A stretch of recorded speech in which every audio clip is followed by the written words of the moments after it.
ஜெபிப்போம். எங்களை அதிகமாய் நேசித்து வழி நடத்தக்கூடிய ஜீவனுள்ள தகப்பனே, ஆண்டவரே, இந்த உபவாச ஜெப நாளின் மத்திய வேலைக்காக நாங்கள் உம்மை ஸ்தோத்திரிக்கிறோம், உம்மை துதிக்கிறோம்.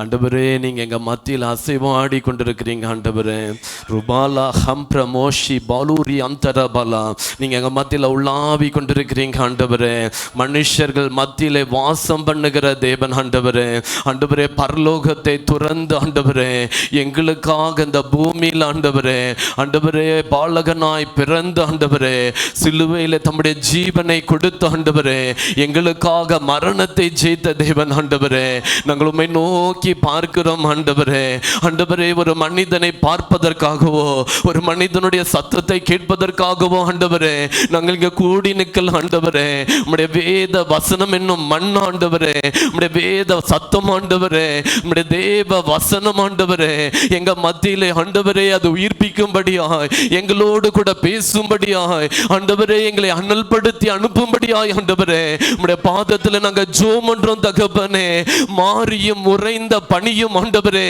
எப்படி வானத்திலிருந்து இறங்கி ஆண்டவரே அவ்விடத்துக்கு திரும்பாமல் ஆண்டவரே முளை கிளம்பி ஆண்டவரே அன்று விதைக்கிறவனுக்கு விதையையும் ஆண்டவரே புசிக்கிறவனுக்கு ஆகாரத்தையும் கொடுப்பது போல கர்த்தருடைய வார்த்தை ஆண்டவரே அது பெருமையாய் திரும்பி வராது. ஆண்டவரே, அது அனுப்பின காரியமாய் செய்துதான் திரும்பி செல்லும். ஆண்டவரே, எங்க மத்தியில நீங்க அந்த என்ன வார்த்தைகளை எங்க மத்தியில கொடுக்கிறீங்களோ நீங்க விரும்பின காரியத்தை எங்க மத்தியில செய்யட்டும். ஆண்டவரே, இந்த கிரேஸ் டிவியை பார்க்கிற பிள்ளைகளோடும் கூட செய்யட்டும். ஆண்டவரே, நன்றியோடு ஸ்தோத்திரிக்கிறோம், துதிக்கிறோம். ஆண்டவரே, தாழ்த்தி உம்முடைய கரத்தில் ஒப்பு கொடுக்கிறோம். இயேசு கிறிஸ்துவின் மூலம் ஜெபிக்கிறோம் ஜீவனுள்ள பிதாவே, ஆமென். உங்கள் அனைவருக்கும் கர்த்தராகிய இயேசு கிறிஸ்துவின் நாமத்தினாலே என்னுடைய வாழ்த்துதலை நான் தெரிவித்துக் கொள்கிறேன். இந்த நேரத்திலும் இந்த மத்திய நேரத்தில் கர்த்தருடைய வார்த்தையை கொடுப்பதற்காக தேவன் என்னை தெரிந்து கொண்டதற்காக நான் தேவனை ஸ்தோத்தரிக்கிறேன். ஒருவனை அழைக்காவிட்டால், ஒருவனை அனுப்பாவிட்டால் அன்றைய வார்த்தையை கொடுக்க முடியாது. அதே போன்று என்னை அழைத்த அருமையான சந்திரமோகன் அண்ணனுக்காக, த கிரேஸ் டிவி ஊழியங்களுக்காக நான் தேவனை அதிகமாக ஸ்தோத்தரிக்கிறேன். அவர்கள் ஜெபத்தோடு பிரயாசத்தோடு செய்கிற அந்த ஊழியத்தை ஆண்டவர் நிச்சயமாக கனம் பண்ணி கொண்டிருக்கிறார், இன்னும் கனம் பண்ணுவார் இந்த வருடத்திலே. இந்த நாட்களிலும் நாம் வேத வசனத்துக்கு நேராய் திருப்பிக் கொள்வோம். சங்கீதம் 42வது அதிகாரம் வசனங்கள் 1-2 வரைக்கும் நான் உங்களுக்காக வாசிக்கிறேன். மானானது நீரோடைகளை வாஞ்சித்து கதறுவது போல தேவனே என் ஆத்துமா உம்மை வாஞ்சித்து கதறுகிறது. தாவீது என்கின்ற ஒரு பக்தன் இந்த அனுபவத்தை எழுதி வைத்திருக்கிறார். மானானது எப்படி நீரோடைகள் மீது வாஞ்சியா இருக்குமோ அதே போல இந்த தாவீதுனுடைய ஆத்துமா தேவன் மேலே தாகமா இருக்கிறதா, வாஞ்சியா இருக்கிறதா. பாருங்களேன், ஒரு ராஜாவாய் அபிஷேகம் பண்ணுவதற்கு முன்பதாக சவுலினாலே பிலிஸ்தர்களாலே நிறைய நேரத்தில் துரத்தப்பட்டு ஒரு மறைந்திருந்த ஒரு வாழ்க்கையை வாழ்ந்து கொண்டிருந்த தாவீது தன்னுடைய அனுபவத்தில் எழுதுகிறார். எப்படி ஒரு மானானது அது தாகமா இருக்கும் பொழுது நீரோடைகளை வாஞ்சிக்குமோ அதே போல தாவீதுடைய உள்ளம் எப்படி இருக்குதுன்னா தேவன் பேரிலே தாகமும் வாஞ்சியமா இருக்கிறதா. அவருடைய ஆத்துமா மேல, அந்த ஆத்துமா யாரு? தன்னை படைத்த தேவன், தன்னை ஒரு மெய்ப்பனாக வனாந்திரத்திலே வழி நடத்துகிற தேவன், ஒரு நாட்களிலே தன்னை ஒரு ராஜாவாக அபிஷேகித்து தன்னை உயர்த்த போகிற தேவன் மேல அவருடைய உள்ளம் தாகமும் வாஞ்சியமா இருக்கிறதா. அது மாத்திரமல்ல, 2வது வசனம் சொல்லுகிறது, என் ஆத்துமா தேவன் மேலே, ஜீவனுள்ள தேவன் மேலே எப்படி இருக்குதா, தாகமா இருக்கிறது. நான் எப்பொழுது தேவனுடைய சந்நிதியில் வந்து நிற்பேன். As the deer pants for the stream of water, my soul pants for you, my God. அவருடைய ஆத்துமா ஒரு தண்ணீர், வறண்ட நிலத்துல, ஒரு வனாந்தரத்துல ஒரு மானானது எப்படி தண்ணீரை தாகத்தோடு வாஞ்சிக்குமோ அதே போல நான் எப்பொழுது தேவனுடைய சந்நிதியிலே வந்து நிற்பேன் என்று தாவீது தேவனுடைய சந்நிதியின் மேல வாஞ்சியம் விருப்பமா இருக்கிறது. இதை பார்த்து கொண்டிருக்கிற பார்க்கிற தேவ பிள்ளைகளாக இருக்கலாம், யாராக இருக்கலாம். இந்த 2025 ஆண்டு இந்த பிப்ரவரி மாதத்துல தேவன் இந்த உபவாச ஜெபத்துல நம்மை பார்த்து கேட்கிற ஒரு கேள்வி என்ன தெரியுமா? உன்னுடைய ஆத்துமா தேவன் பேரில் தாகமா இருக்கிறதா? உன்னுடைய ஆத்துமா தேவன் பேரில் வாஞ்சியா இருக்கிறதா? உன்னுடைய ஆத்துமா தேவனுடைய பாதத்தின் மேலே வாஞ்சியம் விருப்பமா இருக்கிறதா? இந்த தாவீது தன்னுடைய அனுபவத்துல சொல்லுகிறார், ஜீவனுள்ள தேவன் மேலே தாகமா இருக்கிறது. நீங்களும் நானும் ஆராதிக்கிற தேவன் அவர் மரித்த தேவன் கிடையாது. அவர் மரணத்தை ஜெயமாய் மாற்றின தேவன், மரணத்தை விழுங்கின தேவன், பாவத்தை பரிகரித்த தேவன், பிசாசின் தலையை நசுக்கின தேவன், மூன்றாம் நாள் உங்களுக்காகவும் எனக்காகவும் மரணத்தை ஜெயித்து உயிரோடு எழும்பின தேவன் இன்றைக்கும் நமக்காக ஜீவனோடு இருக்கிறார். ஹல்லேலூயா.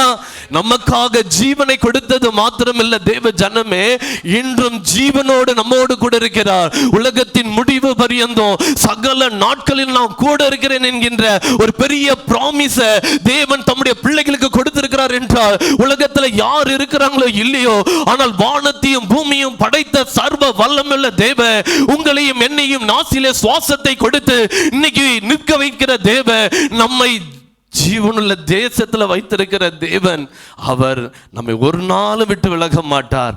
எவ்வளவு பெரிய ஒரு ப்ராமிஸ்ல, எவ்வளவு பெரிய ஒரு வாக்குத்தத்தத்தை கொடுத்திருக்கிறார்ல.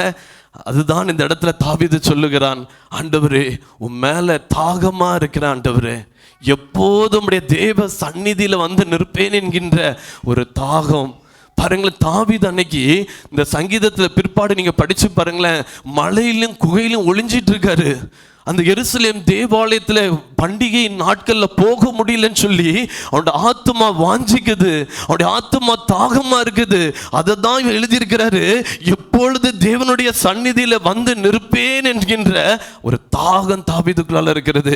என் அன்பு தேவ ஜனமே, இந்த 2025 நீ எதின் மேல தாகம் இருக்கிறதோ, ஆனா தேவனுடைய சந்நிதியில தாகத்தோடு நின்று பார், தேவனுடைய பாதத்துல தாகத்தோடு நின்று பார், தேவனுடைய முகத்தை பார்ப்பதற்கு தாகத்தோடு இருந்து பார். அவர் நிச்சயமாக உன்னை கைவிட மாட்டார். அவர் கொடுத்த வாக்குத்தத்தம், இதோ உலகத்தின் முடிவு பரியந்தம் சகல நாட்கள் நான் கூட இருப்பேன் சொன்ன அந்த அனுபவத்தை நம்ம பெற்றுக்கொள்ளலாம், நம்ம ருசி பார்க்கலாம், நம்ம அனுபவிக்கலாம். அதை தான் தேவன் இந்த இடத்துல தாவீது தன்னுடைய அனுபவமா எழுதியிருக்கிறார். சங்கீதம் 16 ஒரு வசனம் சொல்லியிருக்கிறது, கர்த்தரை எப்பொழுது எனக்கு முன்பாக வைத்திருக்கிறேன். I have kept the Lord always before me.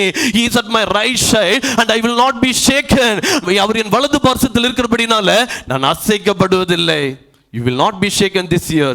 இந்த ஆண்டு நீங்க அசைக்கப்படாதபடிக்கு தேவன் பலப்படுத்த முடியும். எப்போ தெரியுமா? நம்முடைய தேவனுடைய சந்நிதியில வந்து நிற்கக்கூடிய அனுபவத்தை தேவன் எதிர்பார்க்கிறார். பாருங்களேன், சங்கீதம் 63:1 நேராய் நாம் திருப்பிக் கொள்வோம்.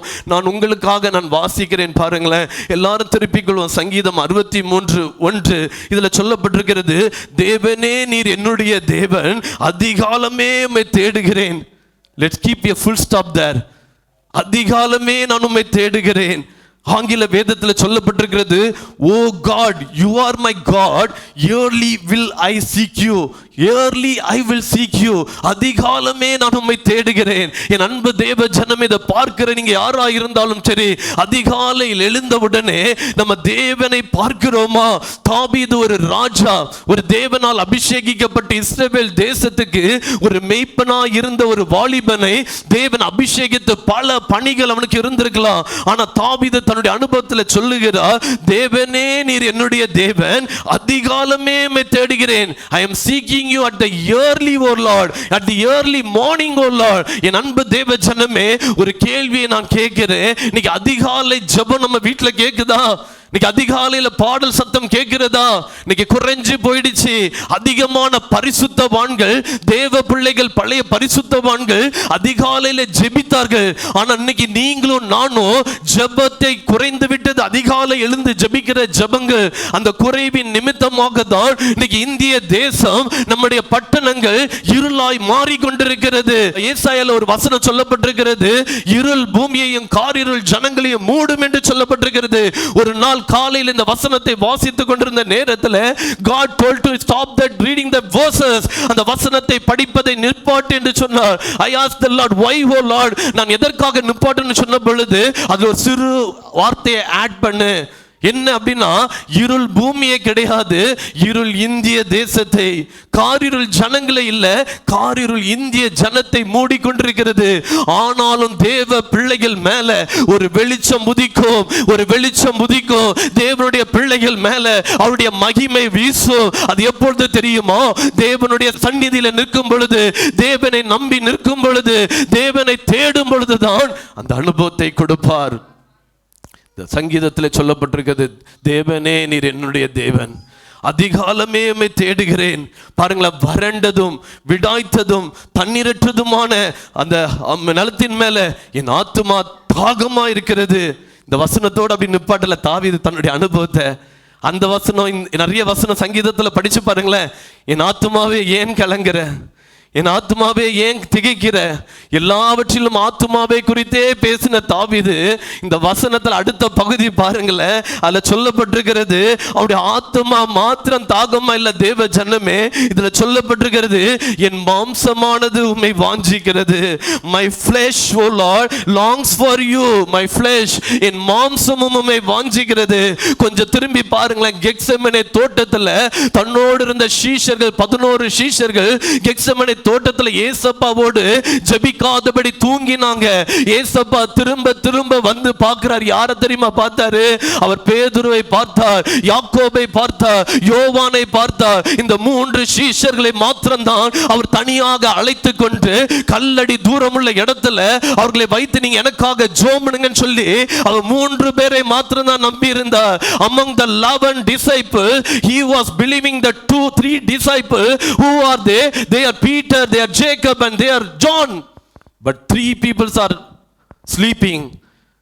அந்த இடத்துல ஏசப்பா சொல்றாரு, சோதனைக்கு உட்படாதபடிக்கு விழித்திருந்து ஜெபம் பண்ணுங்கள். ஆவி உற்சாகமானதா, மாம்சம் பலவீனமானது. but here the David the psalmist, சங்கீதக்காரன் சொல்றான், என் மாம்சமானது உம்மை என்ன பண்ணுதா, வாஞ்சிக்கிறது. இந்த மத்திய நேரத்துல நிறைய நேரத்துல நம்மளுக்கு ஆத்துமா வாஞ்சியா இருக்கும். நிறைய நேரத்தில் இன்னைக்கு ஃபாஸ்டிங் பிரேயர் போகணும், இன்னைக்கு கிரேஸ் டிவிலுக்காக ஜெபம் பண்ணணும், இன்னைக்கு அதிகாலமே எழுந்து ஜெபம் பண்ணணும். நம்முடைய குடும்பத்திற்காய், தேவை நிறைந்த ஜனங்களுக்காய், ஊழியங்களுக்காய் திறப்பிலே நிற்கணும்னு ஒரு பாரம் இருக்கும், ஒரு வாஞ்சை இருக்கும். ஆனா நம்முடைய ஆத்துமா வாஞ்சியா இருக்கும். ஆனா மாம்சம் சொல்லும், ஹே கொஞ்ச நேரம் தூங்கி பாரு, ஹே கொஞ்ச நேரம் வீட்டுடைய வேலையை செய்து பாரு, ஹே கொஞ்ச நேரம் உன் நண்பர்களோடு பேசி பாரு, கொஞ்ச நேரம் வாட்ஸ்அப்புக்கு டைம் கொடுத்து பாரு, கொஞ்ச நேரம் ஃபேஸ்புக்கு டைம் கொடுத்து பாருன்னு சொல்லி நம்முடைய ஆத்துமா விரும்பினாலும் நம் மாம்சம் விடாது. ஆனா தாவீது இந்த அனுபவத்துல சொல்லுகிறார், என் ஆத்துமா மாத்திரம் தாகமா இல்ல, என் மாம்சமானது உம்மை வாஞ்சிக்கிறது. even my flesh, even my body longs for you o lord. நம்முடைய மாம்சம் நிறைய நேரத்துல ஒரு தேவ மனிதர் சொல்லுகிறார், நம்முடைய ஆத்துமா சொல்கிறதை நம்ம மாம்சம் கீழ்ப்படியணுமா. ஆனா நிறைய நேரத்துல நம்முடைய மாம்சம் சொல்லுகிறதா நம்முடைய ஆத்துமா கீழ்ப்படியும். I remember one incident in CSA church. One reverend has given to the whole congregation. ஒரு முறை வெளியில ஒரு மீட்டிங் நடந்து கொண்டிருந்த பொழுது எங்க CSA திருச்சபையில் ஒரு காரியத்தை ஒரு ரெவரண்ட் சொன்னாங்க. அது இன்னைக்கு எனக்கு மறக்க முடியல. அநேக இடங்களுக்கு போகும்போது மாத்திரமல்ல, that was helping me more in the morning time. அதிகாலையில் எனக்கு ரொம்ப உதவியா இருக்குது. என்ன தெரியுமா, ஒரு மனிதன் ஒரு மார்க்கெட் பிளேஸ்க்கு 2 நாயை கூட்டிட்டு போனாராம். ஒரு வேடிக்கையான ஒரு கதை தான், அதுல ஒரு ஆழமான ஒரு சத்தியம் இருக்குது. 2 நாயும் it's a Pomerian type of dog. Its species is a Pomerian type of dog. இந்த 2 நாயும் பார்த்தீங்கன்னா பார்க்கிறதுக்கு ஒரே மாதிரி இருக்குமா, பார்க்கிறதுக்கு ஒரே வெயிட்டா இருக்குமா. But one is white colour, one is pure black colour. ரெண்டுமே வித்தியாசம் தான். வெயிட் பார்க்கிறதுக்குலாம் ஒரே மாதிரி இருக்கும், பட் ஒன்று முழுவதும் ஒயிட், ஒன்று முழுவதும் பிளாக். இப்படிப்பட்ட நிறத்தில் இருக்கக்கூடிய இந்த பொமரியன் டாக அந்த மனிதர் என்ன பண்ணுவாராம், மார்க்கெட் பிளேஸ்ல சண்டை போடுறதுக்காக கொண்டு போவாராம். அப்படி கொண்டு போகும்போது பார்த்தீங்கன்னா 2த்தையும் சண்டை போடுறதுக்கு முன்னாடி இவர் பந்தயத்துல சொல்லுவாராம், இன்னைக்கு இந்த வெள்ளை நாய் தான் ஜெயிக்கும் அப்படின்னு பந்தயத்துல 2000 ரூபாய் வைப்பாராம். அதை பார்க்கிற மக்கள் எல்லாரும் அந்த பிளாக் டாக் இவர் ஒயிட் டாக்ல வச்சாருன்னா மீதி எல்லா ஜனங்களும் பிளாக் டாக்ல கட்டணும். 2000 ரூபாய் எவ்வளவு கட்டிக்கலாம். ஆனா இவர் கெட்டுற டாக் மாத்திரம் தான், இவர் எந்த டாக் ஜெயிக்குன்னு சொல்றாரோ அந்த டாக் தான் டெய்லி என்ன பண்ணுமா, ஜெயிக்குமா. இதை பார்த்துட்டு இருந்த ஒரு மனிதன் ஒரு நாள் அந்த மனிதனை கூப்பிட்டு கேட்டானா, நானும் ஒரு மாசமா உன்னை பார்த்துட்டு இருக்கிறேன், நீ இன்னைக்கு ஒயிட் டாக் ஜெயிக்கன்னா ஜெயிக்குது, இன்னைக்கு பிளாக் டாக் ஜெயிக்கன்னா ஜெயிக்குது, ஏன் அப்படின்னு கேட்டாராம். நீ சொல்றபடி கேட்டுருமா டாக் அப்படின்னு கேட்டாங்களாம். அப்ப அந்த மனிதன் ஒரு ரகசியத்தை சொன்னானா. என்ன ரகசியம் தெரியுமா தேவ ஜனமே? எந்த டாக் ஜெயிக்கணுமோ அந்த டாகுக்கு அன்னைக்கு காலையில பிரியாணி, எந்த டாக் தோக்கணுமோ அது நைட்ல இருந்து ஃபாஸ்டிங், சாப்பாடே கிடையாது. ஆனா ரெண்டும் பார்க்கும்போது எப்படி இருக்கும் தெரியுமா? அதிகாலையில் அந்த பிரியாணி நிறைய சாப்பிட்ற டாக் இருக்கும் பார்த்தீங்களா, அதிகாலையில் எதுவுமே போடாம ஒரு நாய் இருக்கும் பார்த்தீங்களா, ரெண்டும் சண்டை போடுறதுக்கு பார்க்கறதுக்கு இட் வில் பி சேம்.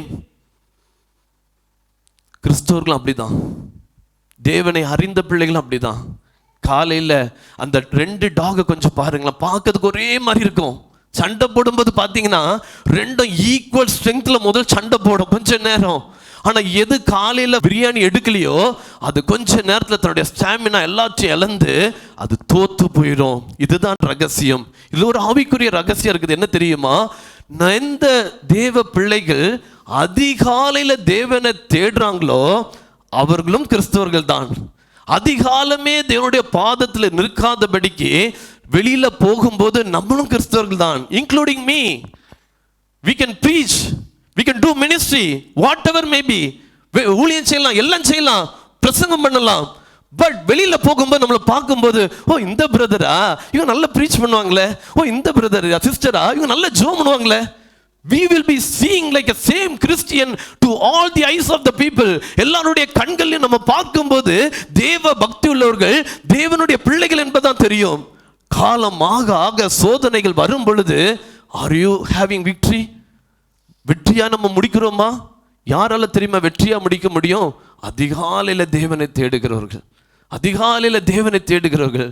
எனக்கு நல்ல ஞாபகம் இருக்குது, எங்களுடைய வெக்கேஷன் லீவில் நாங்கள் ஊருக்கு போனோம்னா எங்கள் அப்பாவுடைய அம்மா, வயசான பாட்டி அம்மா, ஷீஸ் நேம் இஸ் பரஞ்சோதி. ஆனால் நாங்கள் காலையில் 5 மணிக்கெல்லாம் அவங்க கட்டில் எழுந்து என்ன பண்ணுவாங்கன்னா பாட்டு பாடுவாங்க. கதிரவன் எழுகின்ற இந்த காலை இது என்ற ஒரு பாட்டை பாடுவாங்க. சங்கீதம் 23 சத்தமாக சொல்லுவாங்க. அதே இடத்துல இருந்து ஜோம் பண்ணுவாங்க. இதுதான் அதிகாலையில் எழுந்து தேவனுடைய பாதத்தில் காத்திருக்கிறது. அந்த நாட்களில் உள்ள விசுவாசம், அதிகாலையில் தேவனை நம்பினாங்க. அதிகாலை the priority is given to Lord, to not to our job. The priority is given to the Almighty God, not to our family. The priority, அந்த priority யார் மேலே செட் பண்ணுறோம்? அதனால தான் தாவீது எழுதி வச்சிருக்கிறாரு, என் மாம்சமானதுமை வாஞ்சிக்கிறது. பாருங்களேன், நம்ம மாம்சம், நம்ம ஆவி சொல்கிறத மாம்சம் கீழ்ப்படியணும். எப்போ தெரியுமா கீழ்ப்படியும்? நம்ம காலையில் தேவனோடு நேரத்தை செலவிடணும். We should have quiet time in early morning with God and you. அப்படி இருக்கும் பொழுது ஆண்டவர் நிச்சயமாக நம்முடைய வாழ்வை வெற்றியுள்ள வாழ்க்கையாக வாழ வைப்பார். நான் சீக்கிரத்திலே ஒரு 3 காரியத்தை சொல்லி முடிக்கிறேன். இந்த தாகத்தை குறித்ததான ஒரு வார்த்தை தான் நான் இன்றைக்கு உங்கள் மத்தியில் எடுத்துகிட்டு வந்தேன். நம்ம எதிலெல்லாம் தாகமாக இருக்கணும் அப்படின்னு சொல்லி கேட்டிங்கன்னா, முதலாவது நம்ம பரிசுத்தத்தில் நம்ம தாகமாக இருக்கணும். ஏன் தெரியுமா? இன்னைக்கு நம்ம வாழ்ந்து கொண்டிருக்கக்கூடிய உலகம் மிகவும் இருள் நிறைந்த உலகம். Do you know, like 1 week before one news, ஒரு வாரத்துக்கு முன்னாடி ஒரு நியூஸ் கேள்விப்பட்டீங்களா? 9th standard girls, 9th standard 3 girls, 3 பிள்ளைங்க, they were with 3 boys in rooms. in சென்னையில் நல்லா சுத்திட்டு நைட் அவங்க வீட்டுக்கு போகல. they didn't go to their own family. பெற்றோர்கள் அவங்கள தேடுறாங்க. நெக்ஸ்ட் டே போலீஸ் வச்சு ட்ரேஸ் பண்ணி they are captured. 9th standard girls.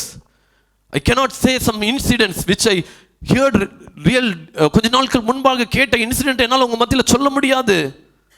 But I want to tell to you, for prayer, for crying, for begging to the God for the holiness for our nations. நம்முடைய தேசத்தில் இன்னைக்கு வெளிச்சம் உதிக்கணும்னா நம்முடைய தேசத்தில் பரிசுத்தம் வேணும். இன்னைக்கு அந்த தாகம் குறைஞ்சு போச்சு தேவ பிள்ளைகள் மத்தியில். பாருங்க, 8th standard girl was made pregnant by a 9th standard boy. 8ஆம் கிளாஸ் படிக்கிற ஒரு பிள்ளையை கற்பம் தரிக்கும்படி 9ஆம் வகுப்பு பையன் செய்திருக்கிற ஒரு காரியம். It's not in foreign country, ஒரு வெளி தேசத்துல நடக்கல. This was happen in Tamil Nadu. தமிழ்நாட்டில் நடந்திருக்குது. She delivered a baby. ஒரு பிள்ளையை பெற்று அந்த குழந்தையை அநாதை ஆசிரமத்துக்கு அவங்க பெற்றோர்கள் கொண்டு போகும்போது the girl was crying. 8th standard girl was crying. It's my baby. இது என்னுடைய குழந்தை. இது அனாதாசத்துக்கு விடாதுங்க, இது ஏன் குழந்தை. What we are doing, what we are crying for before the God. The nations are going like this. நம்முடைய தேசம் இருண்டு போய் கொண்டிருக்குதுங்க. பாவத்தினால நிரப்பப்பட்டிருக்கிறது, அசுத்தத்தினால நிரப்பப்பட்டிருக்கிறது, இச்சையினால நிரப்பப்பட்டிருக்கிறது, வேசி மார்க்கத்தால் நம்முடைய தேசத்தை பரவி கொண்டிருக்கிறது. முன்பு இருந்த இருளை காட்டிலும் இன்னைக்கு இருள் அதிகமாய் மாறிக்கொண்டிருக்கிறது. ஆனா தேவனை அறிந்த பிள்ளைகள், இயேசுவை சொந்த இரட்சகராக ஏற்றுக்கொண்ட பிள்ளைகளை தேவன் சொல்லுகிறார், நான் உன் மேல உதிக்கணும், உன் ரட்சிப்பை இன்னும் பிரகாசிக்கணும். அதுதான் ஏசாயால ஒரு வசனம் சொல்லப்பட்டிருக்கிறது. God is remembering me, that verse. நம்ம எல்லாரும் எடுத்து படிப்போம் அந்த வசனத்தை. ஏசாயா 62வது அதிகாரம் முதல் வசனத்தில் சொல்லப்பட்டிருக்கிறது. நான் உங்களுக்காக படிக்கிறேன். ஏசாயா 62, சீயோன் நிமித்தமும் எருசலேமின் நிமித்தமும் நான் மௌனமா இராமலும். The God is not going to be quiet for Zion and Jerusalem. யாருங்க இந்த சீயோன், யாருங்க இந்த எருசலேம்? இயேசுவை அறிந்த பிள்ளைகள் தாங்க சீயோன். இயேசுவை சொந்த இரட்சகராக ஏற்றுக்கொண்டவர்கள் தான் எருசலேம். அவர்களை பார்த்து தேவன் சொல்லுகிறார், உங்கள் நிமித்தம் நான் மௌனமா இருக்க மாட்டேன். ஏன் மௌனமா இருக்க மாட்டேன்னா, உங்களுடைய நீதி பிரகாசத்தை போலவும் உங்களுடைய ரட்சிப்பு எரிகிற தீவெட்டியை போலவும் வெளிப்படும் மற்றும் அமராமல் இருப்பேன். God is not going to sit in his seat till you have been got the salvation. உங்களுடைய salvation எரிகிற தீவெட்டியை போல இருக்கணுமா? பிரதர், நான் ரட்சிக்கப்பட்டிருக்கிறேன், ஆனா வேதவசனம் சொல்லி இருக்கிறது நம்முடைய ரட்சிப்பு எரிகிற தீவெட்டியை போல எரிஞ்சு கொண்டே இருக்கணுமா? நம்முடைய நீதி பிரகாசத்தை போல இருக்கணும். அந்த நீதி பிரகாசத்தை போல மாறிடுச்சுன்னா, you don't want to say any word. அந்த நீதியின் வெளிச்சத்துல ஜாதிகள் வரும் என்று சொல்லப்பட்டிருக்கிறது. 2வது வசனத்துல சொல்லப்பட்டிருக்கிறது, ஜாதிகள் உன் நீதியையோ சகல ராஜாக்கள் மகிமையும் காண்பார்கள். Not only the ordinary people, the kings and the leaders will come to us that the Lord is God என்று அறிக்கை செய்யக்கூடிய ஒரு கூட்டத்தை தேவன் எழுப்ப முடியும். நம்ம செய்ய வேண்டியது என்ன தெரியுமா? நம்முடைய நீதி பிரகாசத்தை போலவும் நம்முடைய ரட்சிப்பு எரிகிற தீவெட்டி போல எரிஞ்சா போதுங்க. God is calling to be more holy nowadays, more righteousness nowadays. ஆண்டவர் நம்மை எதற்காக அழைக்கிறார் தெரியுமா? நான் பரிசுத்த, ஆகையால் நீங்களும் பரிசுத்தமாய் இருங்கள். நீங்களும் நானும் ஆராதிக்கிற தேவன் எப்படிப்பட்ட தேவன் தெரியுமா? Is a holy God. ஒரு காரியம் சொல்லட்டுமா? அன்றைக்கு நிறைய நாமங்கள் இருக்குதுல்ல, El Shaddai, El Roi, Ebenezer, Immanuel. But nothing came as continuously 3 names. 3 நாமங்கள் தொடர்ந்து பைபிள்ல எதுவுமே வந்தது கிடையாது. ஒரே ஒரு நாமம் தான், பரிசுத்தர், பரிசுத்தர், பரிசுத்தர். How important that name, how important. அந்த நாமம் எவ்வளவு முக்கியத்துவங்க. அவர் பரிசுத்தர், பரிசுத்தர், பரிசுத்தர் என்று போற்றப்படுகிறார். என் அன்பு தேவ ஜனமே, இந்த மத்திய நேரத்தில் ஆண்டவர் உங்களை பரிசுத்தத்துக்கு நேராய் அழைக்கிறார். மத்தேயு 5:6 நேராய் நாம் திருப்பிக் கொள்வோம். மத்தேயு 5:6 சொல்லப்பட்டிருக்கிறது, நீதியின் மேல் பசி தாகம் உள்ளவர்கள் என்னதான் பாக்கியவான்கள், அவர்கள் திருப்தி அடைவார்கள். Blessed are those who hunger and thirst for the righteousness, for they shall be filled.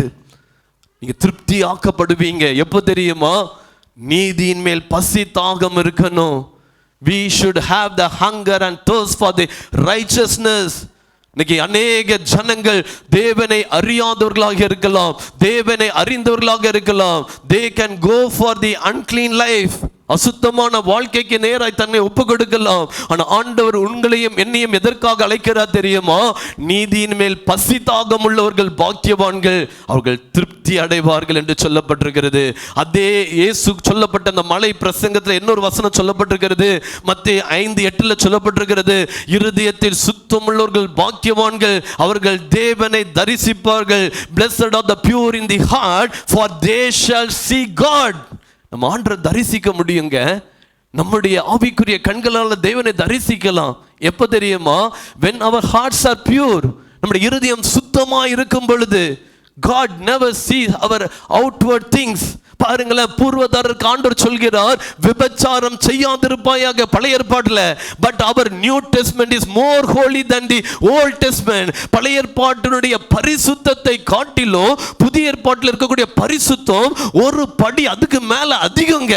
இயேசு மலை பிரசங்கத்துல சொல்றாரு, விபச்சாரம் செய்யாதிருப்பாயா என்று சொல்றது மோசே கொடுத்த நியாய பிரமாணத்தின் கட்டளை. ஆனால் இயேசுனுடைய மலை பிரசங்கம் சொல்லப்பட்டிருக்கிறது, ஒரு பெண்ணையோ ஒரு ஆணையை இச்சையாய் பார்க்காதிருப்பாயாக. நீ அப்படி பார்ப்பாய் என்றால் இருதயத்தில் அவளோடு விபச்சாரம் செய்தாயிற்று என்று சொல்லப்பட்டிருக்கிறது. நீ 2 கண்கள் உடையவனாய் நீ நரகத்துக்கு போவதை காட்டிலும் ஒரு கண்ணை பிடுங்கி போடு. Remove the one eye and go to heaven. ஒரு கண்ணை பிடுங்கி போட்டு நீ பரலோக ராஜ்யத்துக்கு போ என்று இயேசப்பா மலை பிரசங்கத்துல சொல்றாருன்னா எவ்வளவு importance the heavenly life.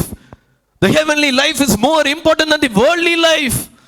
God has came to this world to give the heavenly life. ஆண்டவர் இந்த பூமிக்கு வந்தது, நிறைய பேர் நினைக்கிறாங்க இந்த உலகத்துல சந்தோஷமா ஆசீர்வாதமா இருக்கிறது. That's true. That's not false. That's true.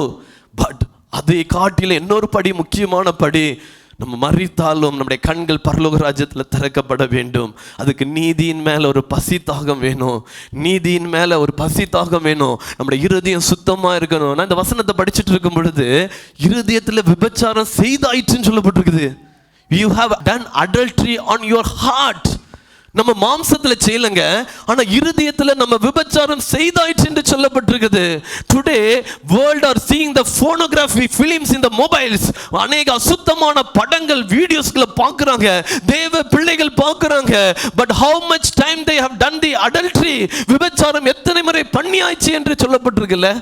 Today God is calling you and me for a good holiness. இன்னும் ஒரு படி அதிகமா, ஒரு படி அதிகமா கண்களை தேவனுக்கு என்று கொடுப்போம். அதே பகுதியில் பாருங்க, உங்க வலது கை இடறல் உண்டாக்கினா அதை வெட்டி தரித்து போடு. Go with one hand to heaven. With 2 hands you don't want to go to the hell. 2 கையுடையவனா நீ நரகத்துக்கு போவதை காட்டிலும் ஒரு கையுடையவனா நீ பரலோகத்துக்கு போ. How important the heavenly life. பரலோக ராஜ்யத்தினுடைய அந்த காரியம் எவ்வளவு முக்கியத்துவம். அதனாலதான் இயேசு தன்னுடைய மலை பிரசங்கத்தில் எழுதி வச்சிருக்கிறார், தேவ ஜனமே. Do you know Gandhiji, Mahatma Gandhiji read this மலை பிரசங்கத்தை அதிகமா படிச்சிருது, அதிகமா படிச்ச ஒரு பகுதியா. Many times he has read this chapters, 5, 6 and 7 he has read many times. அவர் சொல்றார், ஒரு முறை என்னுடைய கல்லூரி புத்தகத்தில், ஆங்கில புத்தகத்தில் சொல்லப்பட்டிருக்கிறது, ஒரு நாள் ஒரு வெளி தேசத்தினுடைய ஒரு பப்ளிஷர், ஒரு புக் எழுதக்கூடியவர், ஒரு ஜேர்னலிஸ்ட் வச்சுங்களேன், அவர் காந்திஜியுடைய வீட்டுக்கு வரும் பொழுது அங்க ஒரு போட்டோ பார்க்கிறாராம். வீட்டு முன்னாடி இட் வாஸ் ஜீசஸ் கிரைஸ்ட். இயேசுடைய போட்டோ பார்த்துட்ட உடனே அந்த லூயிஸ் ஃபிஷர் என்கின்ற அந்த மனிதர் கேட்கிறார், Gandhiji are you a Christian? இவர் கிறிஸ்தவரா? அந்த ஆன்சர் இன்னைக்கு என்னால மறக்க முடியல. கல்லூரி நாட்கள்ல படிச்சது, யூஜி புத்தகத்துல இருந்தது. அவர் சொன்ன ஆன்சர் என்ன தெரியுமா? I am more Christian than most other Christians. I am more Christian than most other Christians. How we are we more Christian? Are we more Christian? Gandhiji said, I am more Christian than most other Christian. நான் அதிகமாய் தேவனை நேசிக்கிறேன் அநேக கிறிஸ்தவர்களை காட்டிலும். Today God is calling for such holy life. Read these verses, Matthew chapter 5, 6 and 7 many times in your kneel. R Stanley அண்ணா என்கின்ற blessing youth மிஷனுடைய founder சொல்லுவாங்க, அவங்க அதிகமாய் படிச்ச ஒரு வேத பகுதி மத்தேயு 5, 6, 7. நீங்க படிச்சு பாருங்களேன். He tells more about our Christian life, not only how we can சொசைட்டியில் நம்ம எப்படி வாழ முடியும் என்பதை ஆண்டவர் நிறைய கற்றுக் கொடுக்குற. நம்முடைய ஜெப வாழ்க்கை, நம்ம கொடுக்குற வாழ்க்கை, நம்ம சகோதரர்கள் மத்தியில் நம்ம எப்படி இருக்கணும், நம்ம குடும்பத்தில் எப்படி இருக்கணும்னு சொல்லிலாம் நிறைய கற்றுக் கொடுத்துருக்கிறார். 2வது காரியம், நம்ம எதில் தாகமாக இருக்கணும்னா ஆண்டவருடைய வசனத்தில். முதலாவது நம்ம பரிசுத்தத்தில் தாகமாக இருக்கணும். 2வது ஆண்டவருடைய வார்த்தையில் நம்ம அதிகமாக தாகமாக இருக்கணும். பாருங்களேன், ஆமோஸ் எழுதின தீர்க்க தரிசன புஸ்தகம் 11 13 வரைக்கும் நீங்கள் வீட்டில் போய் படித்து பாருங்க. அதில் சொல்லப்பட்டிருக்கிறது, இதோ நான் தேசத்தின் மீது என்ன பண்ண போகிறேன், பஞ்சத்தை அனுப்பும் நாட்கள் வரும். அது ஆகார குறைவினால் உண்டாகிற பஞ்சம் அல்ல, ஜல குறைவினால் உண்டாகிற தாகம் அல்ல, கர்த்தருடைய வசனம் கேட்க கிடைக்காத பஞ்சத்தை அனுப்ப போகிறேன் என்று கர்த்தராகிய ஆண்டவர் சொல்கிறார் இன் கம்மிங் டேஸ் எப்படிப்பட்ட ஒரு பஞ்சம் வரப்போகுதா, எப்படிப்பட்ட ஒரு தாகம் வரப்போகுதா, ஆண்டவருடைய வசனம் கிடைக்காத ஒரு பஞ்ச நாட்கள் வரப்போகிறது, ஆண்டவருடைய வார்த்தை கிடைக்காத ஒரு தாகமுள்ள நாட்கள் வரப்போகிறது. பாருங்களேன், 12வது வசனம் சொல்லுகிறது, அப்பொழுது அவர்கள் கர்த்தருடைய வசனத்தை தேட ஒரு சமுத்திரம் தொடங்கி மறு சமுத்திரம் வரைக்கும் போவாங்களாம். 13ல சொல்லப்பட்டிருக்கிறது, அந்நாளிலே சௌந்தரியம் உள்ள கன்னிகைகளும் வாலிபர்களும் தாகத்தினால சோர்ந்து போவாங்களாம். ஐயோ, வேத வசனம் கிடைக்கலையே என்ற தாகத்தினால சோர்ந்து போவாங்களாம். என் அன்பு தேவ ஜனமே, அதிகாலையில வேதத்தை திறந்து தியானிங்க. வேதத்தை வாசிப்பது வேற, வேதத்தை தியானிப்பது என்பது வேற. நல்ல ஒரு காலை மாட்டை பாருங்க, வைக்கோல் தின்னுட்டு சும்மா இருக்காது. நல்லா அந்த வைக்கோல் அசை போட்டு அதோடைய எச்சி எல்லாமே கீழே விழும். அது செஞ்சாதான் அதுக்கு டைஜஸ்ட் ஆகும். இல்லைன்னா அது என்ன ஆயிரும், வாமிட்டிங் ஆயிரும். அதை பெட்டில் கொண்டு சேர்க்கணும், இல்லைன்னா அதை மறிச்சு போயிடும். அந்த டைஜஸ்ட் ஆகணும்னா அது என்ன பண்ணுது, அதை மென்னிக்கொண்டே அசை போட்டுட்டே இருக்குது. அதே போல தான் தேவ ஜனமே, நம்ம வேத வசனத்தை படிக்கிறதற்காக மாத்திரம் தேவன் அழைக்கல, அதை தியானிக்கணும், அதோடைய ஆழத்தை அறிஞ்சு கொள்ளணும், ஆண்டவர்கிட்ட கேட்கணும். ஆண்டவரே, நான் இன்னைக்கு காலையில் பைபிள் படிக்க போறேன், எனக்கு கற்றுத்தாருங்கன்னு சொல்லி கேட்கணும். நிச்சயமா சொல்றேன், I can challenge you, the author of this Bible the Holy Spirit. இந்த வேத புத்தகத்தினுடைய ஆக்கியோன் யார் தெரியுமா? அவர் பரிசுத்த ஆவியானவர். not an ordinary man written the ஆவியானவர் ஒரு மனிதனை நிரப்பி எழுத வச்சாரா. அப்போ இதை யார் நம்மளுக்கு கற்றுத் தர முடியும் தெரியுமா? the author of the Bible. இந்த பைபிளுடைய ஆக்கியோன் தான் நம்மளுக்கு கற்றுத் தர முடியும். யாரு? பரிசுத்த ஆவியானவர். அப்ப பரிசுத்த ஆவியானுடைய பாதத்துல காத்திருந்து எனக்கு இதனுடைய ஆழங்களை கற்றுத்தாருங்க, இதனுடைய மறைபொருள்களை கற்றுத்தாருங்க, இதனுடைய ரகசியத்தை கற்றுத்தாருங்க, இதில் உள்ள வெளிப்பாடுகள் எனக்கு தாங்கன்னு சொல்லி கேட்டீங்கன்னா அவர் நிச்சயமாய் கற்று தருவார். ஒரு தகப்பன் தன் பிள்ளைக்கு இறங்குறது போல அவர் வேத வசனத்தை நமக்கு கொடுப்பாருங்க. ஒரு தாய் தன்னுடைய பிள்ளைக்கு எப்படி ஊட்டி கொடுக்குறாங்களோ அதே போல வசனத்தினுடைய மகத்துவங்களை பார்க்கும்படி ஆண்டவர் நம்முடைய கண்களை திறப்பாருங்க. அதை தான் தாவீது தன்னுடைய அனுபவத்தில் எழுதுகிறார். 119வது சங்கீதம் என்கின்ற ஒரு முழு பாகத்தை அவர் ஆண்டவருடைய வசனத்துக்காக ஒப்பு கொடுத்திருக்கிறாரு. எவ்வளவு பெரிய மகத்துவம் ஆண்டவருடைய வார்த்தையில இருக்குது பாருங்களேன். நான் ஒரே ஒரு சங்கீதம் 19 மாத்திரம் படிக்கிறேன் பாருங்க. அதுல 7வது வசனம் சொல்லி இருக்கிறது, கர்த்தருடைய வேதம் குறைவற்றதும் ஆத்துமாவை உயிர்ப்பிக்கிறதுமா இருக்கிறது. ஆத்துமாவை உயிர்ப்பிக்குங்க ஆண்டவருடைய வசனம். நம்ம தடுமாறும் பொழுது, நம்ம விழுந்து கிடக்கும் பொழுது, நம்ம சோர்ந்து கிடக்கும் பொழுது, நமக்கு யாராவது ஜெபிக்க வர மாட்டாங்களான்னு சொல்லி நம்ம ஏங்கிட்டு இருக்கும் பொழுது, can I get some counseling from the godly people என்று சொல்லி நம்ம ஏங்கி கொண்டிருக்கும் பொழுது, என்னுடைய பிரச்சனைக்கு விடுதலை கிடைக்கலையே, யாராவது ஆலோசனை கொடுப்பாங்களான்னு சொல்லி ஏங்கி கொண்டிருக்கும் போது, இந்த சத்தத்தை கேட்டுக்கொண்டிருக்கிற யாரா இருந்தாலும் சரி, இந்த கிரேஸ் டிவியை பார்த்து கொண்டிருக்கிற யாரா இருந்தாலும் சரி, உங்களிடத்துல வேதாகமம் இருக்கும் என்றால் அதிகாலையில முழங்காலில நின்று படிச்சு பாருங்க.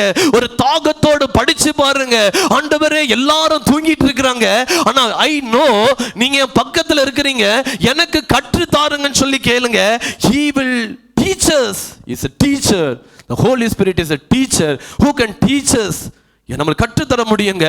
ஒரு பக்கத்துல உட்கார்ந்து ஒரு டீச்சர் எப்படி கற்று தருவாங்களோ, he will teach us. I have experienced that such kind of experience in my life many times. என்னுடைய வாழ்க்கையில் அநேக முறை என்னால அதை உணர்ந்திருக்கிறேன். I can tell you, the Bible நேசிங்க, அதுதான் நம்மளை உயிர்ப்பிக்கும் என்று சொல்லப்பட்டிருக்கிறது. பாருங்களேன், 10வது வசனம் எனக்கு ரொம்ப பிடிச்ச வசனம். அதே சங்கீதம் 19ல 10வது வசனத்தை பாருங்களேன். அவைகள் பொன்னிலும் மிகுந்த பசுமொன்னிலும் விரும்பப்படத்தக்கதும் தேனிலும் தேன் கூட்டிலிருந்து ஒழுகும் தெளித்தேனிலும் மதுரமானது. பாருங்களேன், பொண்ணை காட்டில் இன்னைக்கு காஸ்ட்லி கிடையாது. நம்ம தமிழ்நாட்டில் பாருங்க 70,000க்கு மேல போயிடுச்சு ஒரு சவரம். பாருங்க how costly, how it has been. அது விரும்பப்படத்தக்கது. நிறைய அக்காமார் தங்கச்சிமார்கள் அது ரொம்ப விருப்பம் பொண்ணு மேல. பட் தாவீது சொல்லுகிறா, இந்த வேத வசனம் ஐயா, இந்த வேத வசனம் பொன்னிலோ பசும்பொன்னிலோ அது விரும்பப்படத்தக்கது. I like more God's word than the gold அப்படின்னு சொல்றாரு. அது மாத்திரமல்ல, தேனிலும் தேன் கூட்டில் இருந்து ஒழுகும் தெளித்தேனிலும் அது மதுரமானது. So thirsty, more than a honey, the God's word. இதை கேட்டுக்கொண்டிருக்கிற அன்பு தேவ ஜனமே, நீங்கள் படிக்கும்போது வேதத்தை, ஐ ஹம்பிளி ரெக்வெஸ்ட் யூ, உங்களிடத்துல நான் கேட்குற ஒரு காரியம் என்ன தெரியுமா? நிறைய நேரத்தில் நம்ம படிக்கும் பொழுது வெறும் பைபிளை மட்டும் வச்சுருப்போம்ல, ஆனால் ஒரு நோட்டு புத்தகத்தை பக்கத்தில் வச்சுட்டு ஒரு பேனாவை கையில் வைங்க. நான் சில பேர்லாம் பார்க்குறேன், நிறைய பேர் நோட் பண்ணுறீங்க. எனக்கு ஒரு நல்ல ஞாபகம் இருக்குது, என்னுடைய வாலிப நாட்களில் வேத சிரோன்மணி என்னன்னு ஒரு அண்ணன் இருக்காங்க. அவங்க என்ன தெரியுமா சொன்னாங்க? ஹூ இஸ் முன்னேறுகிற கிறிஸ்தவர் யார் தெரியுமா அப்படின்னு கேட்டாங்க. நாங்கள் சொன்னோம், நிறைய நேரம் ஜெபம் பண்ணுறவங்க, நிறைய நேரம் பைபிள் படிக்கிறவங்க, நிறைய பேர் நிறைய நேரம் என்ன பண்ணுறது, சுவிசேஷத்தை சொல்கிறவங்க, அப்படி நிறைய ஆன்சர் வந்துச்சு. அப்போ அவங்க சொன்ன ஒரு பதில் என்ன தெரியுமா? எந்த இடத்துக்கு போனாலும் ஆண்டவருடைய வார்த்தை, ஈவன் ஒரு சின்ன ஸ்மால் ப்ரேயர் செல், ஒரு சின்ன ஒரு தங்கச்சி இல்லை ஒரு தம்பி ஆண்டவருடைய வார்த்தையை சொல்லலாம். ஆனாலும் நம்ம எப்படிப்பட்ட ஒரு தாக்கத்தோடு போகணுன்னா, ஒரு நோட்டும் ஒரு புத்தகத்தையும் எடுத்துகிட்டு போயிட்டு இன்றைக்கி ஆண்டவர் என் கூட பேச போகிறாரு, நான் எழுத போகிறேன், வீட்டில் வந்து அதை தியானிக்க போகிறேன், அந்த ஒரு எண்ணத்தோடு நம்ம போகும் பொழுது அவங்க தான் முன்னேறுகிற கிறிஸ்தவர்கள் என்று சொல்லி எனக்கு கற்றுக் கொடுத்தாங்க. நான் நிறைய நேரத்தில் மீட்டிங்ஸ் போகும்போது எடுத்துகிட்டு போவேன். ஆனால் நம்ம அதை கற்றுக்கொள்ளணும். நம்ம போகிற இடமெல்லாம் ஒரு நோட்டை எடுத்துகிட்டு போய் எழுதி பழகிட்டு தியானிக்கணும். வீட்டில் வந்து இன்னைக்கு இந்த பிரதர் இப்படி பேசுனாங்க, இந்த சிஸ்டர் இப்படி பேசுனாங்க. நீங்கள் படிக்கும்போது ஆண்டவங்க கூட என்ன பண்ணுவார்? வேற வெளிப்பாடுகளை கொடுத்து என்ன பண்ணுவார்? கற்றுக் கொடுப்பாரு. வேத வசனத்தில் தாகமாக இருங்கன்னு ரொம்ப எஸ்ராவை குறித்து ஒரு வார்த்தை சொல்லப்பட்டிருக்கிறது. எஸ்ரா 7:6 படித்து பாருங்களேன். இந்த இஸ்ரவேலின் தேவனாகிய கர்த்தர் அருளிய மோசே நியாய பிரமாணத்திலே தேறின வேத பாரகனாக இருந்தானா. எப்படி இருந்தானா? தேறின, இஸ் எ ஸ்கில்ஃபுல் ஸ்கிரைப். தேறின வேத பாரகன். இன்னைக்கு ஆண்டவர் நம்மளை பார்த்து சொல்ல முடியுமா? நம்மளை பார்த்து சொல்ல முடியுமா? தேறின வேத பாரகன். இந்த சிஸ்டர் தேறின வேத பாகர்கள், ஆண்டவருடைய வசனத்தில் தேறி இருக்கிறாங்க. பவுல் சொல்றார்ல, நீங்களாம் தேறணும்னு சொல்லி நான் விரும்புகிறேன். ஆனால் எஸ்ராவை குறித்து சொல்லப்பட்டிருக்கிறது, அவன் தேறின ஒரு வேத பாரகன். அன்பு தேவ ஜனமே, அதே எஸ்ரா 7:10 சொல்லப்பட்டிருக்குது, கர்த்தருடைய வேதத்தை ஆராயவும் அதின்படி செய்யவும் இஸ்ரவேலின் கட்டளைகளையும் நீதி நியாயங்களை உபதேசிக்கவும் எஸ்ரா தன் இருதயத்தை பக்குவப்படுத்தி இருந்தானா. எஸ்ரா எப்படி தன்னுடைய இருதயத்தை பக்குவப்படுத்தி இருந்தானா? ஆராயவும் அதின்படி செய்யவும் அதை உபதேசிக்கவும் தன் இருதயத்தை பக்குவப்படுத்தி கொண்டானா. பாருங்க, படிக்கிறது மாத்திரம் எஸ்ராவுடைய வேலை இல்லைங்க. அதை மெடிடேட் பண்ணியிருக்கிறாரு, ஆராய்ந்து பார்த்துருக்கிறாரு, 3வது அதன்படி செஞ்சிருக்கிறாரு, அதன்படி வாழ்ந்திருக்கிறாரு. அண்ணன் சொன்னாங்கல்ல, ஒருவேளை இன்னைக்கு வார்த்தை நம்மளை வாழ வைக்கணும். எஸ்ரா வாழ்ந்து காட்டினாருங்க. அவர் தேறின வேத பாரகர். அவர் வந்து வெறும் படிச்சு ஆராய்ந்து பார்த்து நின்று விடாதபடிக்கு, அதன்படி வாழ்றதோடு நின்று விடாதபடி அது அநேகருக்கு பிரீச் பண்ணாரு. I am encouraging the people who are hearing this God's word. நீங்களும் ஒரு நாட்களில் பிரீச்சராக மாறணும். அதை தான் பவுல் சொல்கிறார், காலத்தை பார்த்தால் நீங்கள் எல்லாரும் போதர்களாக மாறி இருக்க வேண்டும். ஆனா குழந்தைகளா இருக்கிறீங்களே, அவருடைய வேதனை. இன்னைக்கு நம்மளும் போதர்களாக ஆண்டவருடைய வார்த்தையை கொடுக்கணும். ஆண்டு கொண்டு போகிற இடத்துல ஆண்டு அதை எதிர்பார்க்கிறார். ஒரே ஒரு காரியம் சொல்றேன் பாருங்களேன். ஜார்ஜ் முல்லர் என்கின்ற ஒரு தேவ மனிதர் 200 முறை பைபிள் படிச்சு முடிச்சிருக்கிறாராம். 100 முறை முழங்கால் படிச்சிருக்கிறாராம். ஜோனத்தான் கோஃபோர்த் சீன தேசத்துக்கு கனடிய தேசத்திலிருந்து, கனடா தேசத்திலிருந்து அனுப்பப்பட்ட ஒரு மனிதர். பாருங்களேன், அவர் எத்தனை முறை தெரியுமா பைபிள் படிச்சாராம்? 108 முறை படிச்சிருக்கிறாராம்.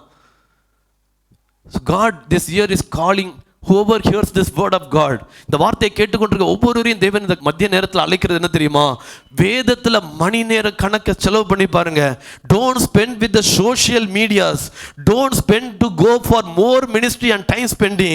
Spend more time in the word of God.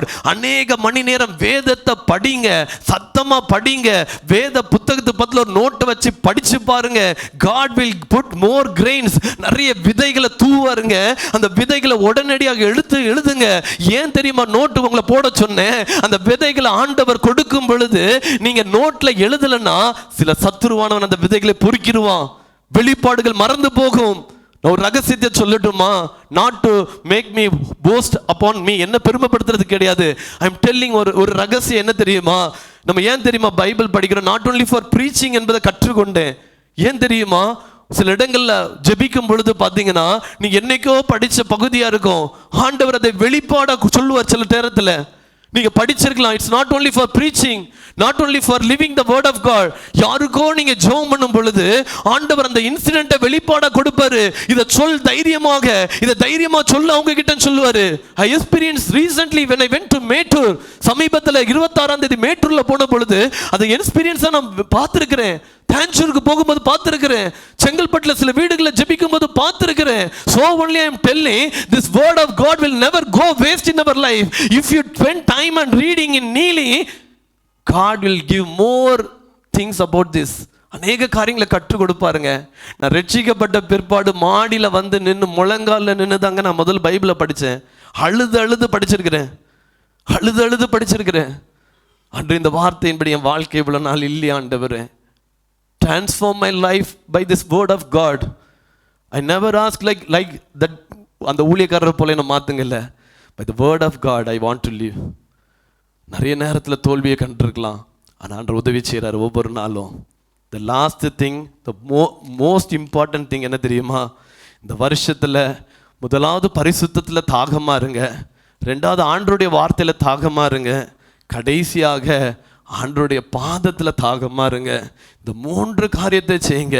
பாருங்களேன், நம்ம நினைக்கலாம் ஒருவேளை இந்த பிஸியான வேர்ல்டில், இந்த வேகமாக ஓடக்கூடிய வேர்ல்டில், ஊழியங்கள் பறந்து விரிஞ்சு கொண்டிருக்கக்கூடிய நாட்களில் நான் தேவனுடைய பாதத்தில் காத்திருப்பேன்னு நினைக்கிறீங்களா? ஒரு எக்ஸாம்பிள் சொல்கிறேன் பாருங்களேன். குடும்பம் இருக்குதே, பிள்ளைங்க இருக்கிறாங்களே, ஹஸ்பண்ட் இருக்காங்களே, மனைவி இருக்காங்களே, அவங்களுக்கெல்லாம் நான் இவ்வளோ வேலை செய்கிறேனே, ஆஃபீஸ் வேலை இருக்குது, நான் எப்படி தேவனுடைய சமூகத்தில் காத்திருக்குதுன்னு நினைக்கிறீங்களா? ஒரு மனிதரை பாருங்களேன், ஏனோக் என்கிற ஒரு மனிதர் எடுத்துக்கலாம். ஆதியாகமம் 5ஆம் அதிகாரம் 21லேருந்து 23 வரைக்கும் வீட்டில் போய் படித்து பாருங்க. நான் உங்களுக்காக படிக்கிறேன் பாருங்க. 21ல் சொல்லப்பட்டிருக்கிறது, ஏனோக்கு 65 வயதாக இருந்தபோது மெத்துசலாவை பெற்றான். எத்தனாவது வயதில்? 65வது வயதில் மெத்துசலாவை பெற்றான். ஏனோக்கு மெத்துசலாவை பெற்ற பின் 300 வருஷம் தேவனோடு சஞ்சரித்து கொண்டு குமாரரையும் குமாரத்திகளையும் பெற்றான். இதை படிக்கும்போது ஆண்டவர் சொன்னார், மெத்துசலாவை பெறும் பொழுது 65 வயதாக இருக்கிற வரைக்கும் அவன் தேவனோடு சஞ்சரித்தான் என்று போடல. மெத்துசலாவை பெற்ற பிற்பாடு, குமாரரையும் குமாரத்திகளையும் பெற்ற பிற்பாடு 300 வருஷம் தேவனோடு என்ன பண்ணானா? சஞ்சரித்து கொண்டிருந்தானா. He walked with God for 300 years after he begotten மெத்துசலாவை பெற்ற பிற்பாடு 65 ஆண்டுகள் பிற்பாடு 300 ஆண்டுகள் தேவனோடு சஞ்சரித்து தேவனோடு பேசி கொண்டிருந்தானா. ஏனோக்குக்கு குடும்பம் இல்லையா? ஏனோக்குக்கு மனைவி இல்லையா? ஏனோக்குக்கு பிள்ளை இல்லையா? எல்லாரும் இருந்தாங்க. எல்லாரும் இருந்தாலும் அவன் ஜெபத்தில் விடல. Do you know மகதலேனா மரியாள், மார்த்தாள் அநேக காரியத்தை குறித்து கவலைப்பட்டுட்டு வீட்டு வேலையெல்லாம் செஞ்சுட்டு இருந்தா. ஆனா மகதலேனா மரியாள் 7 ஆவிகள் துரத்தப்பட்ட பெண் என்று சொல்லப்பட்டிருக்கிறது. சில வேத வல்லுநர்கள் சொல்றாங்க, அவர் ஒரு பாவமான வாழ்க்கையில் இருந்த ஒரு பெண்ணை ஏசப்பா என்ன பண்ணாரா? ரட்சித்தார் என்று சொல்லப்பட்டிருக்கிறது. இப்படி அவரை குறித்து அநேக வேத வல்லுநர்கள் சொல்லியிருக்கிறாங்க. ஆனா இயேசு பெத்சாய்தாக்குள்ளாக அந்த வீட்டுக்குள்ளாய் கடந்து போன பொழுது மார்த்தாள் அநேக வேலையினால she was equipped, but மகதலேனா மரியாள் பார்த்தீங்கன்னா தேவனுடைய பாதத்தில் அமர்ந்திருந்தாலாம். going under the feet of the Lord. அவருடைய பாதத்தில் தான் காத்திருந்தாங்க, அவருடைய பாதத்தை தான் நம்பி இருந்தாங்க. என் அன்பு தேவ ஜனமே, இந்த வருஷம் நீங்க தேவனுடைய பாதத்தை விடாதுங்க. ஆண்டவருடைய பாதத்தை இறுக பிடிச்சு கொள்ளுங்க. ஆண்டவர் நம்மோடு கூட நம்மை பலப்படுத்துகிற நேரமா இருக்கும், நம்மளை திடப்படுத்துகிற நேரமா இருக்கும். ஆண்டவருடைய சமூகத்துல தான் தாவீது சொல்லுகிறார், ஆனந்தம் என்று, அவருடைய வலது பார்சத்தில் நித்திய பேரின்பம் என்று சொல்லப்பட்டிருக்கிறது. என் அன்பு தேவ ஜனமே, 3 காரியத்தை குறித்து இந்த வருஷம் நீங்க தாகமா இருக்கணும். முதலாவது பரிசுத்தம், 2வது வேத வசனம், 3வது தேவனுடைய பாதம். ஒரு உண்மையான இன்சிடென்ட் நடந்ததுங்க. அதை நான் சொல்லி முடிச்சுட்டு நம்ம ஜெபம் பண்ண போகிறோம்.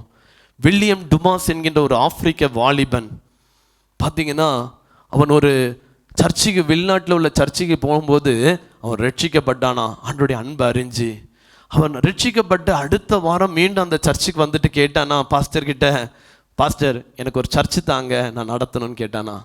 அந்த பாஸ்டர் சொன்னாரா, நீ யாருப்பா, நீ படிச்சிருக்கிறியா அப்படிலாம் கேட்டாரா. இல்லை நான் ரொம்ப படித்தது கிடையாது. நீ கல்லூரிக்கு போயிருக்கிறியா, பைபிள் காலேஜ் படிச்சிருக்கியான்னு கேட்டாரா. இல்லை பாஸ்டர் நான் போனது கிடையாது. இது ஒரு ஆப்பிரிக்காவில் உண்மையாக நடந்த ஒரு சம்பவம்.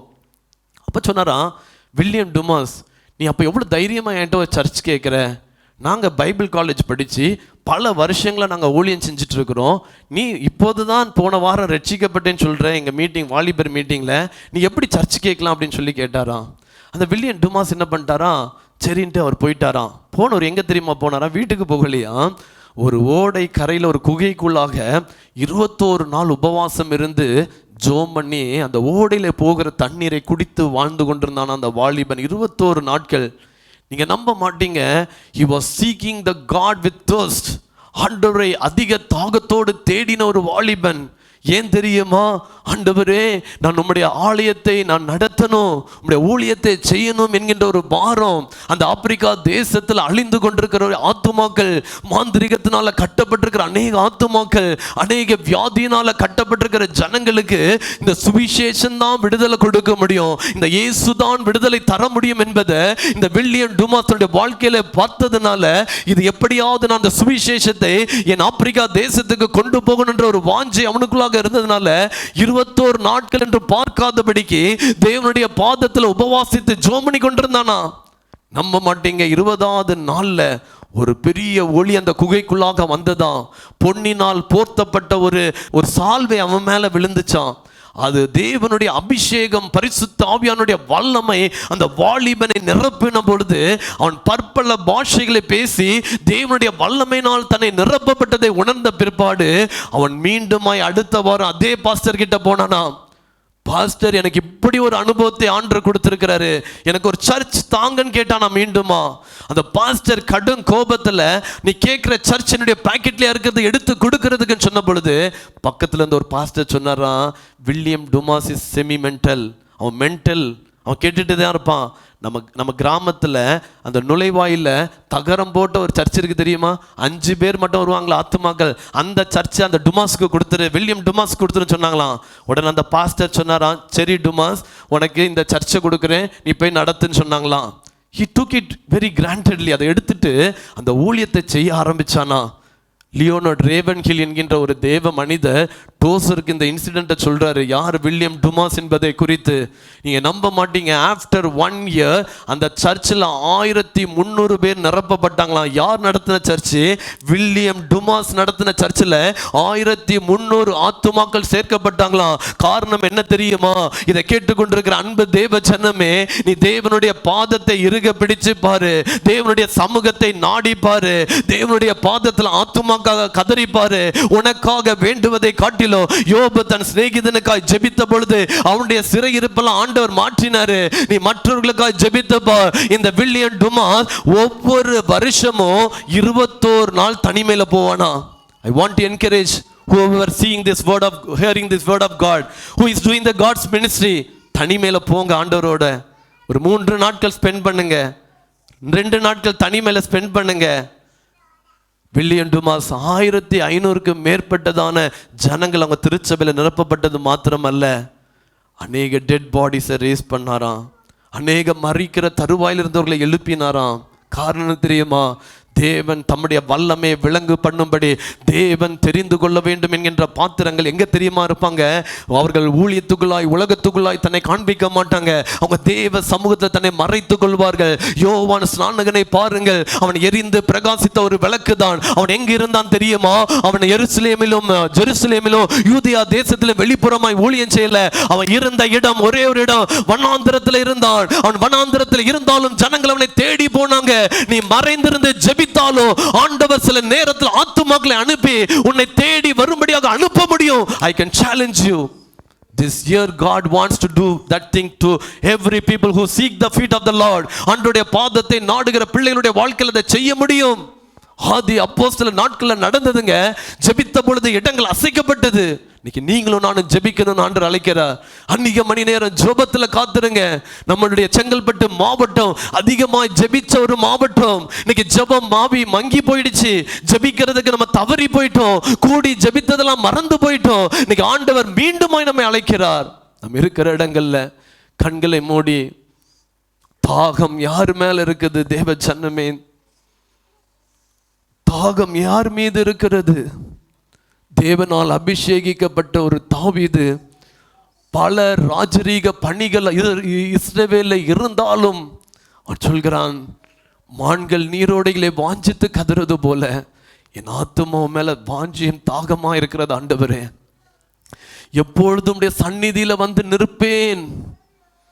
When I will come into your feet, O Lord. தேவனே, நீர் என் தேவன். அதிகாலமே உம்மை தேடுகிறேன். வறண்டதும் விடாய்த்ததும் அந்த நிலத்தின் மேல் தாகமா இருக்கிறது போல என் ஆத்துமா தாகமா இருக்கிறது. என் மாம்சம் உம்மை வாஞ்சிக்கிறது. இந்த மத்திய நேரத்துல ஆண்டவர் யாரு மேல தாகம்? உலகத்தின் மேல தாகமா? இந்த உலகம் மாயை தேவ ஜனமே. உலகத்தின் பொருள்கள் அநித்தியமானது. நித்தியத்தின் மீது உன்னுடைய தாகம் போகட்டும். ஆண்டவருடைய வார்த்தை பரிசுத்தத்தின் மீது உன்னுடைய தாகம் போகட்டும். இந்த வருஷம் ஆண்டவருடைய வார்த்தையின் மீது உன்னுடைய தாகம் போகட்டும். ஆண்டவருடைய பாதத்தின் மீது இந்த ஆண்டவர் தாகம் போகட்டும். நீ இதை செய்ய செய்ய ஆண்டவர் உன்னை பலப்படுத்த முடியும். உன்னை தன்னுடைய சித்தத்தை ஆண்டவருடைய வாழ்க்கையில நிறைவேற்ற முடியும்.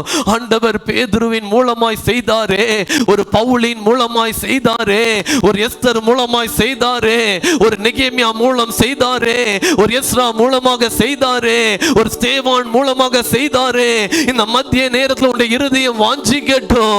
ஆண்டவரே, இந்த வருஷம் ஆண்டவரே எது இருக்குதோ இல்லையோ ஆண்டவரே, பரிசுத்தத்தின் மேல என் தாகம் இருக்கும் ஆண்டவரே. எது இருக்குதோ இல்லையோ ஆண்டவரே, இந்த வேத வார்த்தையின் மீது என் தாகம் இருக்கும் ஆண்டவரே. எது இருக்குதோ இல்லையோ ஆண்டவரே, ஆண்டவரே உடைய பாதத்தின் மேல என் தாகம் இருக்கும் ஆண்டவரே என்று அர்ப்பணிப்போம் இந்த மத்திய நேரத்தில். God wants so such a people to give their life for God. ஆண்டவருக்காய் அர்ப்பணிக்கிற இந்த மத்திய நேரத்தில் ஆண்டவர் எதிர்பார்த்து கொண்டிருக்கிறார். பரிசுத்தத்தின் மேல் வாஞ்சையுள்ள பிள்ளைகளே, ஆண்டவருடைய வார்த்தையின் மேல் வாஞ்சையுள்ளவர்களே, தேவ பாதத்தின் மேல் வாஞ்சையுள்ளவர்களே, எங்களை அதிகமாய் நேசிக்கிற நல்ல தகப்பனே, இந்த மத்திய வேலைக்காக உமக்கு நன்றி ஆண்டவரே. அன்று நீங்க கொடுத்த வேத சத்தியத்திற்காய் நன்றி ஆண்டவரே. ஹல்லேலூயா, உமக்கு நன்றி. ஹல்லேலூயா, உமக்கு நன்றி ஆண்டவரே. ஆண்டவரே, நீங்க அனுப்பின காரியமாய் ஆண்டவரே இந்த வார்த்தை செய்து வருகிறதற்காய் நன்றி ஆண்டவரே. நீங்க அநேகருடைய இருதயத்தில் ஆண்டவரே நீங்க விதைத்திருக்கிறீங்க, அதற்காய் உமக்கு நன்றி. நன்றி ஆண்டவரே. அநேகரை நீங்க உயிர்ப்பித்துக் கொண்டிருக்கிறீங்க, அநேகரை நீங்க பரிசுத்தப்படுத்தி கொண்டிருக்கிறீங்க, அநேகர் அந்த வேத வசனத்தின் மேல ஒரு தாகத்தை ஊற்றி கொண்டிருக்கிறீங்க. அநேகர் மேல ஆண்டவரே உம்முடைய பாதத்தை இன்னைக்கு வரைக்கும் நம்பல, ஆனா அநேகர் இன்னைக்கு நம்புறாங்க ஆண்டவரே. ஒரு மகதை நான் மரியாதை போல அநேகர் சொல்றாங்க, நான் இன்னைக்கு இந்த பாதத்தை பிடிப்பேன், இந்த பாதத்தை விட மாட்டேன். இத்தனை நாட்கள் விட்டது உண்மைதான், but today I will not leave this feet of the Lord. ஆண்டவருடைய பாதத்தை விட மாட்டேன். ருபாஷே பாருஹாதாலா, அதுதான் உங்க தஞ்சம், அதுதான் உங்க கோட்டை, அதுதான் உங்க துருகம், அதுதான் உங்கள் ஆறுதல், அதுதான் உங்களை தேற்றக்கூடிய இடம், அதுதான் உங்களை பலப்படுத்துகிற இடம், அதுதான் உங்களை பரிசுத்தமாக்குகிற இடம். திருப்பாதம் நம்பி வந்தேன், கிருபை நிறை இயேசுவே தமது அன்பை கண்டடைந்தேன். தேவ சமூகத்திலே we can see the God's love on this God's feet only. ஆண்டவரே, நீங்க கொடுத்த சத்தியங்களுக்காக நன்றி ஆண்டவரே. நீங்க எதை சொல்ல சொல்றீங்களோ அதை சொல்லிட்டு ஆண்டவரே, நீங்க எங்க கூட பேசுறீங்க என்பதை நாங்க விசுவாசிக்கிறோம் ஆண்டவரே. எல்லா துதியும் ஆண்டவரே, எல்லா கனமும் ஆண்டவரே, எல்லா மகிமை ஆண்டவரே, எல்லா புகழும் ஆண்டவரே உமக்கு ஒருவருக்கே நாங்க எல்லாரும் செலுத்துகிறோம் ஆண்டவரே. தாழ்த்தி உம்முடைய கரத்தில் ஒப்பு கொடுக்கிறோம். இயேசு கிறிஸ்துவின் மூலம் ஜெபிக்கிறோம் ஜீவனுள்ள பிதாவே, ஆமென்.